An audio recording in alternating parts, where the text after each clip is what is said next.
کہتے ہیں کہ اگر پہلا بچہ ابھی چھوٹا ہے اور ماں نوکری بھی کرتی ہے اور دوسرا حمل ٹھہر جائے تو اس کو ضائع کرا سکتے ہیں؟ بالکل نہیں کرا سکتے، حرام ہے۔ جو بچہ دیتا ہے حفاظت بھی وہی کرے، جب تک انشاءاللہ وہ بچہ ہو گیا، پہلا بڑا ہو جائے گا، نرسری میں داخل کرا دیا کرو،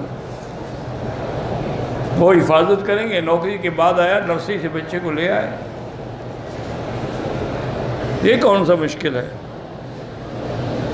میری بیوی 6 ہفتوں کی حاملہ تھی، مکے سے مدینے گئے، واپسی پر مدینے سے مکہ آنے کے لیے میقات سے احرام باندھا تو میری بیوی کو شلوار پہ خون کے چند دھبے نظر آئے، بعد میں نہیں تھے۔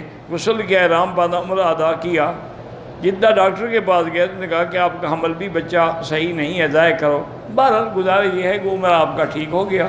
باقی بچے کا حمل ضائع کرنے کا مشورہ صرف ایک ڈاکٹر پہ بھروسہ نہ کریں، 2-4 مسلمان ڈاکٹروں کو دکھائیں، اگر سب کا یہی فیصلہ ہو تو پھر ٹھیک ہے۔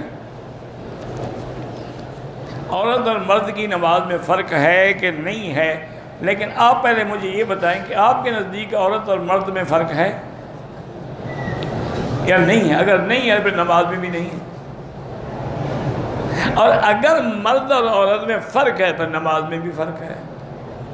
مرد امام بن سکتا ہے، عورت نہیں بن سکتی۔ مرد کے لیے اول صف افضل ہے، عورت کے لیے آخر صف افضل ہے۔